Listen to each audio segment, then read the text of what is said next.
For more than 20 years, northern Uganda was the theater of war between the Lord's Resistance Army led by rebel leader Joseph Kony and President Yoweri Museveni's government. An estimated 1.8 million people were displaced, tens of thousands kidnapped, killed, and some mutilated. Guns went silent in 2008, and 10 years later, the region appears rejuvenated, bustling with different business centers, agricultural activities, and a renewed sense of optimism for an even brighter future. However, scratch beneath the surface, and you'll find an unequal recovery and plenty of hidden scars, especially for the children who were born in captivity and have been rejected by their own.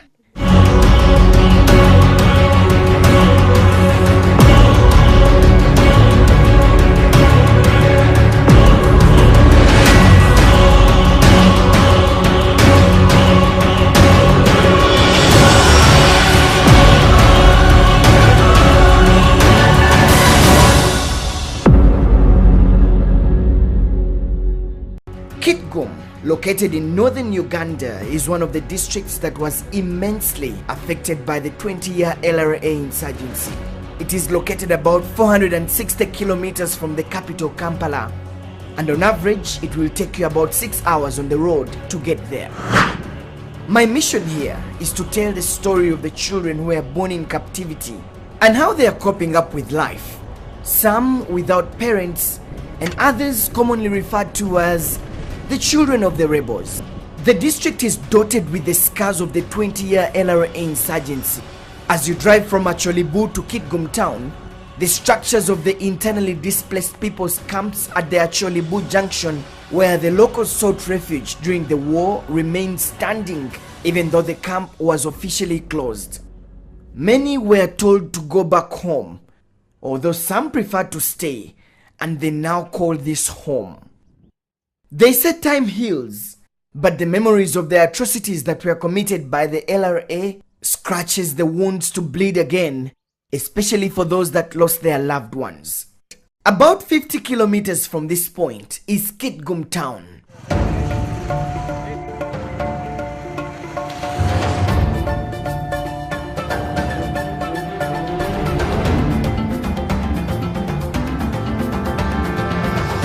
Ten years after the war, the town bustles with life, seemingly moving on to the future. My first visit is at the Kitgum district headquarters to talk to the authorities who are concerned with the children's affairs.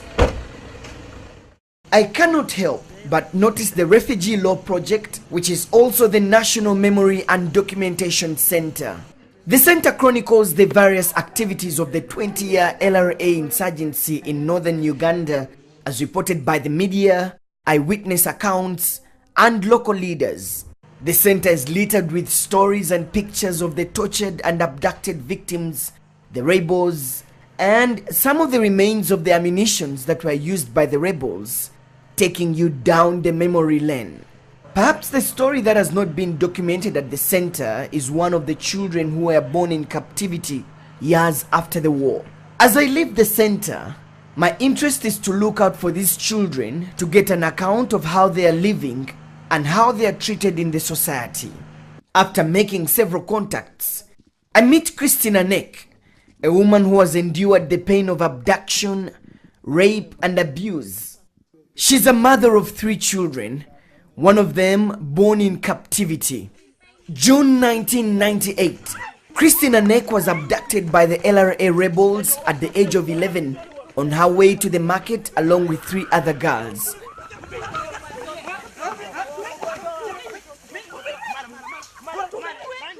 According to her narrative, 2 men jumped off the tree, chasing them into the arms of other rebels. They were tied along with other people who had earlier on been abducted, and they walked long distances.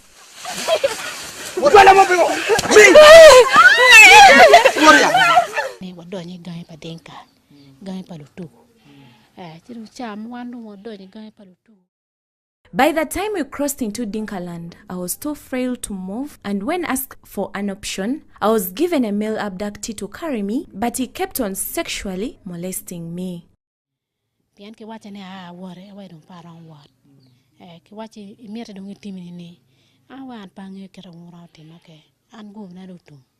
After walking for hours, they finally got to one of the main LRA camps. They were then presented to the rebel leader Joseph Kony. According to Anek, she was given to one of the LRA commanders only known as Kofi Olomide, who was supposed to train her and mentor her. She, however, says that Kofi Olomide raped her several times.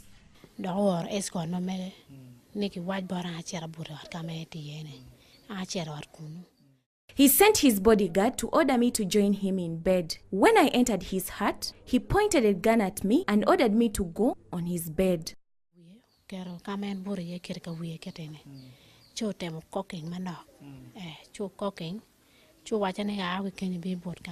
the age of 13, Anek got pregnant and later gave birth to a baby girl.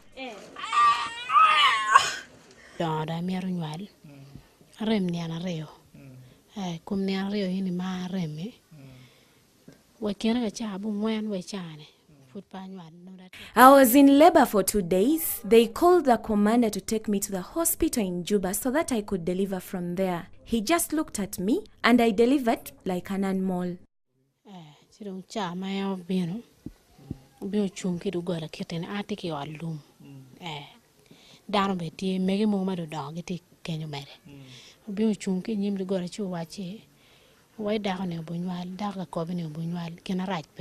Six months after giving birth, Anek, along with other women, orchestrated a plan to escape, which was successful. They managed to get to Juba and later on to Khartoum, where they were airlifted to Entebbe International Airport. She then returned back to Kitgum district with her baby Lanyero Christine. Starting from scratch, Anek struggled to take care of her baby as a single mother until when she gave up. She then sent the girl to her uncle where she started school. That little girl has grown into a teenager and she's currently 16 years. Lanyero Christine recounts her experience at her uncle's home. When I was staying with my uncle, things became tough. From there, they used to say abusive language on me, that I should have to look for my father. I've now stayed for long to them. I've been spending a lot of food. I'm lazy. I don't want to do things like going to the garden. Sometimes I used to come late from school. That I should go and look for my father. If not, I should go away. She then turned to her mother for some answers. Me, I go to the village. I asked my mom that, where's my father? I want him today. Because from town, they used to say abusive language on me that I should look for my father. As a mother, she could not comprehend how she could answer some of these questions. So she asked Lanyero's grandmother to do the talking. That when you was not there, your mother was caught from here and she was taken to Sudan. From there, she was mistreated. She had nowhere to go, nowhere to find any medical care. Then from there, she got a man. From there, then they gave birth to me. Sometimes, the reality of not having a father memory sets in. I want to see him, but they told me that I lost him. I should not now ask for him. That I left him up to Sudan. He's now completely dead.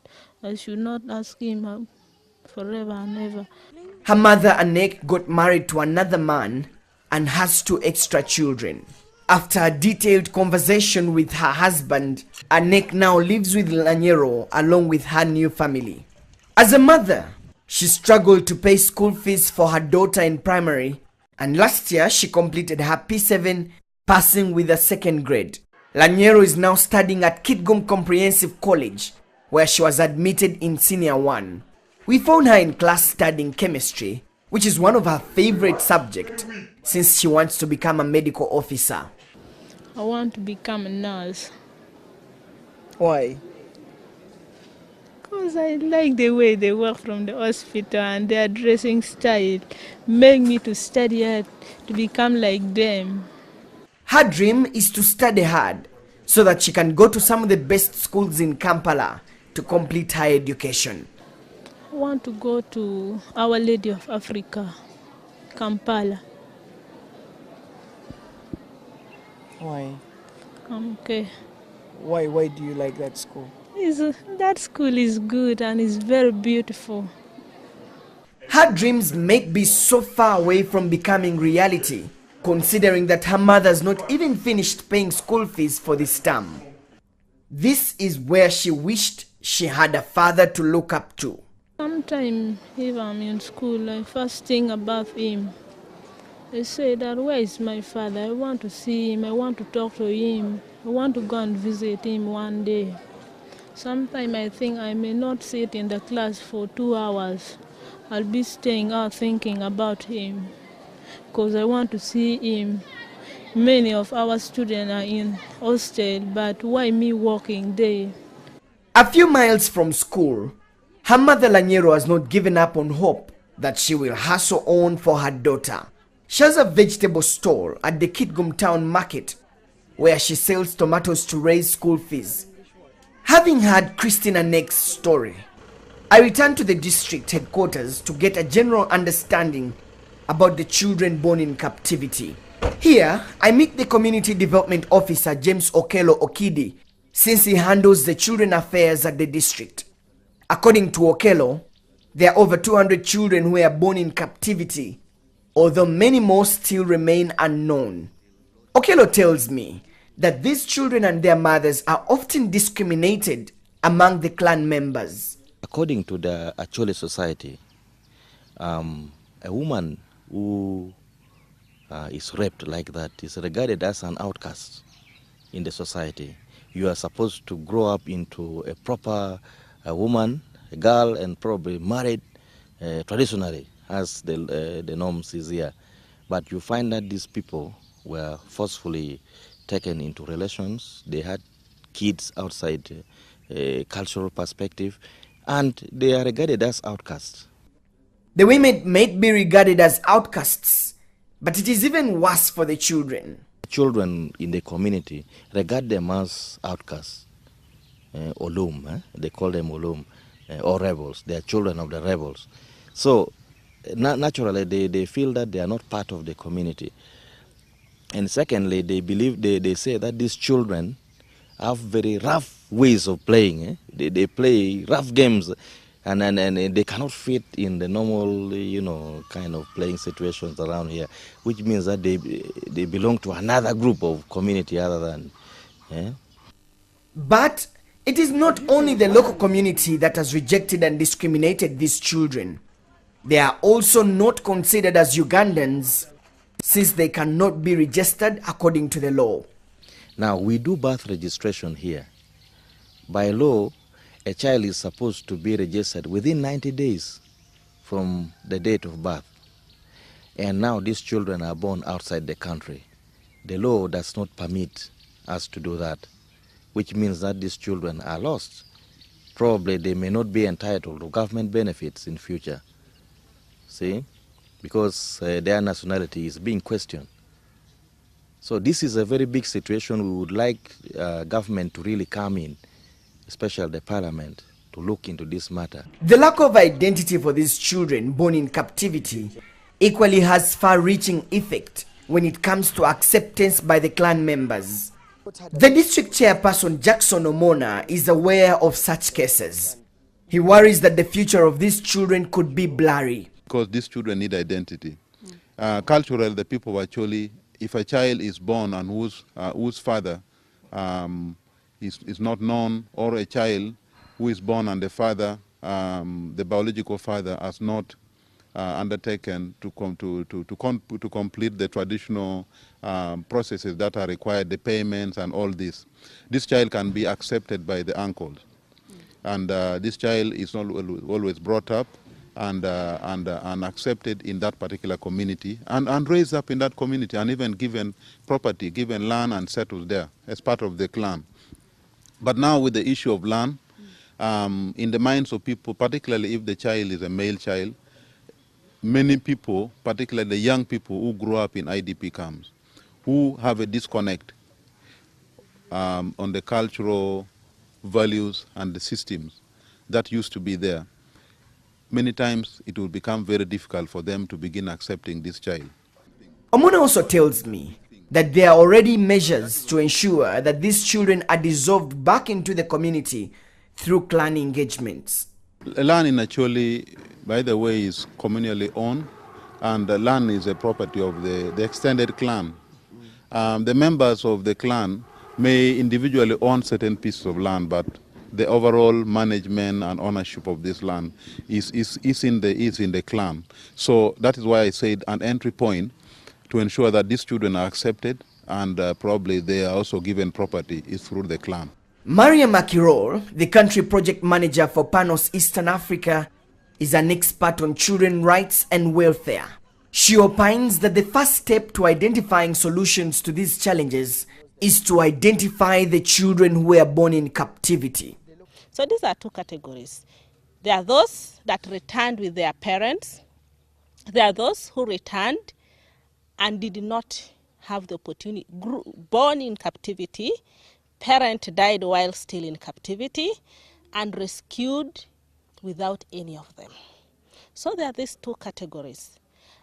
So the leaders need to establish them. They get to be known. Of course, there's a challenge of registration. She also adds that it is high time that government and other partners paid special attention to this problem. And then, of course, the central government, UNICEF, the European Union, the child actors need to play the spectator's role and provide the technical support. Why am I saying this? So that the people, the leaders, our brothers from Acholi, take the ownership and belonging for this problem. She however says that extending a hand to these children should be done carefully. Identifying them does not mean they should be given special care. They should be treated like all the children in the community, and if services are to be given to them, even those other children that live in the communities where they live should be given the same.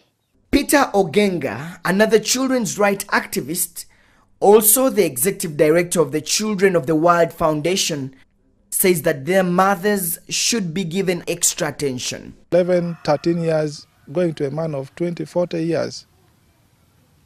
And what happened there, it is unbelievable. So making these children or these women, when they see these children, they don't want to either talk to them or they don't want to stay with them. But sometimes because of the society, they can say, okay, let me stay with them. As part of the solution, Ogenga argues that the development partners should support income-generating projects for their mothers as a way of supporting these children. Those ones, they need to be given support so that they can be able to establish their own homes. They can be given land or they can be supported with business so that from that they can be able to, okay, they buy their own land, they can be in that way. As northern Uganda moves further away from its experience of active war, the ramifications continue to be lived each day, and without measures to address the needs and rights of children born in captivity, the violence of the war continues. This feature was produced in partnership with PANOS Eastern Africa. Solomon Serwanja, NBS, Live at 9.